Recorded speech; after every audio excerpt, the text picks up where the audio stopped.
En Haïti, on nous a toujours fait croire qu'on est petit dans la réalité, mais en même temps très grand dans l'imaginaire. Est-ce que je viens de lancer une phrase juste pour capter votre attention? Peut-être que oui, mais peut-être que non aussi.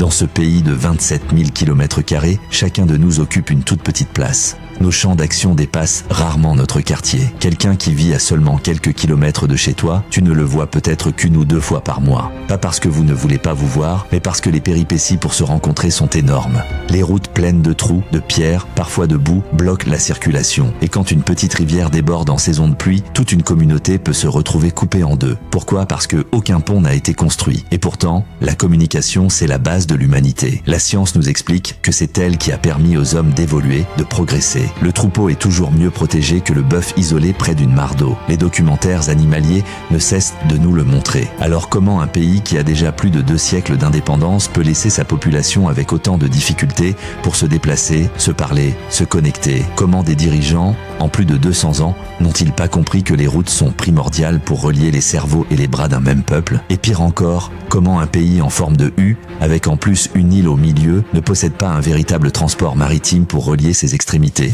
Pour moi, la réponse est évidente. Depuis toutes ces années, les dirigeants de ce pays n'ont jamais eu une vision globale. Aucun d'entre eux n'a pensé sérieusement que chaque Haïtien possède un cerveau, et donc que chaque Haïtien peut être utile. Et pour ça, il faut lui donner des outils, et surtout la possibilité de se mettre facilement en lien avec les autres pour créer, construire, avancer. Imaginez un vrai transport maritime en Haïti. Les gens du Nord pourraient se descendre dans le Sud en une journée pour faire des affaires, collaborer, travailler ensemble. Imaginez la Gonave transformée en espace de transit, en escale, en lieu de tourisme local facile d'accès, une économie qui grandit, des échanges qui se multiplient. Mais tout ça n'est qu'un exemple parmi d'autres qui montrent que ceux qui dirigent n'ont jamais pensé au pays dans sa globalité, mais seulement à leurs petits intérêts. Et peut-être que c'est aussi pour ça qu'en 2025, nous sommes encore si en retard sur l'éducation. Parce que trop souvent, on a vu les gens de la campagne seulement comme des bras pour mettre des graines en terre, en oubliant que ce sont aussi des cerveaux qu'il faut nourrir. Résultat, la catastrophe et l'effondrement approchent. Je sais, beaucoup d'entre vous vivent dans l'imaginaire, croient que le pays est grand et oublient la réalité. Moi, je ne suis ni expert ni docteur en quoi que ce soit. Mais je crois une chose, si toi et moi, aujourd'hui, on souffre à cause de ce pays, c'est parce que ceux d'avant n'ont pas compris que chaque cerveau compte. Et dans cette course où les autres nations étudiaient,